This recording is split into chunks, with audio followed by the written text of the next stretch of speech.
Сәлеметсіздер ме, құрметті оқушылар? Бүгін біз сіздерменен қазақ тілі сабағын бастаймыз. Бүгінгі біздің өтетін жаңа тақырыбымыз достықты сақтаудың жолдары деп аталады. Оқу мақсаты: ғаламтор, энциклопедия, газет-журналдар, оқулықтардан алынған деректерді қолдану, авторына сілтеме жасау, фразеологизм, мақал-мәтелдердің эмоционалды мәнін, көркемдік ерекшеліктерін түсініп қолдану. Бағалау критерийі: ғаламтор, энциклопедия, газет-журналдар, оқулықтардан алынған деректерді қолданып, авторына сілтеме жасайды. Фразеологизм, мақал-мәтелдердің эмоционалды мәнін, көркемдік ерекшеліктерін түсініп қолданады. Тақырыпқа сай ғаламтор, энциклопедия, газет-журналдар, оқулықтардан алынған деректерді шынайы өмірменен байланыстырады. Фразеологизм мақал-мәтелдердің эмоционалды мәнін, көркемдік ерекшеліктерін ажыратады. Ғаламтор, энциклопедия, газет-журналдар, оқулықтардан алынған деректерді жинақтай отырып, тақырып аясында сыни пікір айтады. Достықты сақтаудың жолдары: мәтінді оқып, оқу барысында жақша ішіндегілердің қайсысы шылау, қайсысы қосымша екенін, бірге не бөлек жазылатынын ажыратыңыздар. Мұқан Иманжановтың шығармасынан берілген үзіндіні мұқият тыңдаймыз. Сен жігерсіз де, ақылсыз да бала емессің.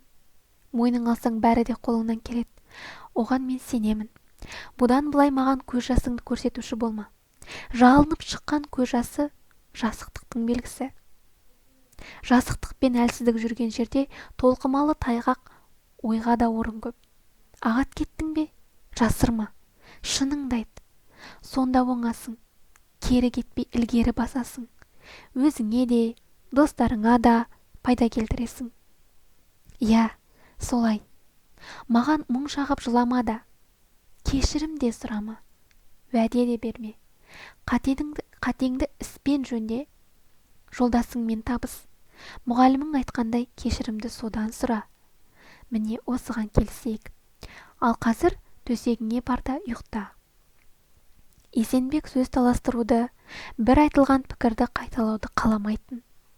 Оның осы сырына баласы да қанық еді. Сондықтан еш нәрсе деместен, жарқын әке әмірін орындап, төсегіне қисайды да көп замай-ақ ұйықтап кетті. Ой-түрткі: берілген сұрақтарға жауап берейік. Достықты сақтап қалу үшін не істеу керек деп ойлайсыңдар? Досыңды ренжітпеу үшін оның орынсыз өтініштерін де орындай беру керек пе? Жоқ әлде қателігін бетіне айтқан дұрыс па? Достықтың ғұмыры ұзақ болу үшін оларды байланыстыратын қандай ортақ қасиеттер болу керек деп ойлайсыңдар? Дескриптор сұрақтарға шынайы өмірмен байланыстыра отырып жауап береді, тақырып аясында сыни пікір білдіреді. Әдеби тіл нормалары: фразеологизмдер өз ішінде мағынасы жағынан мәндес те, қарсы мәндес те бола алады. Мысалы, көзді ашып жұмғанша, қас пен көздің арасында, тез шапшаң деген мағынаны білдіреді. Тонның ішкі бауындай, арасынан қыл өтпеу, өте тату деген фразеологизмдер өзара ұқсас мәнде қолданылса, азан-қазан болды, у-шу болды.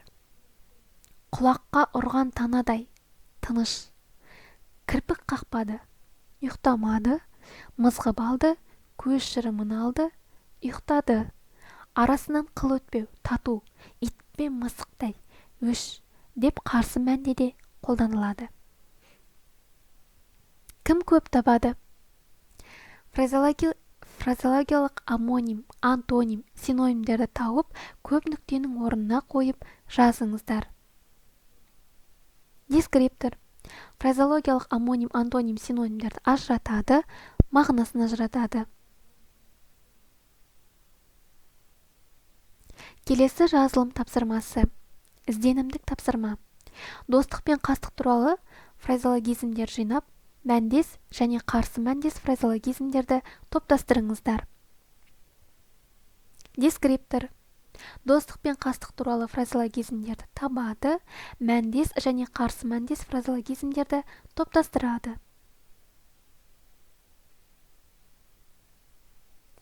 Сабаққа кері байланыс. Бүгінгі сабақтан не білдіңіздер және болашақта нені білгілеріңіз келеді? Сұрақтарға ойымызды жинақтап, қысқаша түрде жауап береміз. Үйге тапсырма. Екі тапсырманың бірін орындаймыз.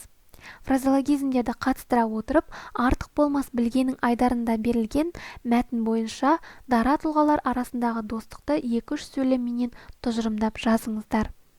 Артық болмас білгенің айдарын біз оқулықтан қараймыз. Тыңдалым материалын негізге алып, дос туралы әңгіме құрастырыңыздар. Әңгіменің соңы достарыңызға ой тастайтындай сұрақпенен аяқталуы тиіс. Осымен бүгінгі біздің сабағымыз өз мәресіне жетті. Назар қойып тыңдағандарыңызға көптен көп рахмет. Келесі кездескенше аман сау болыңыздар.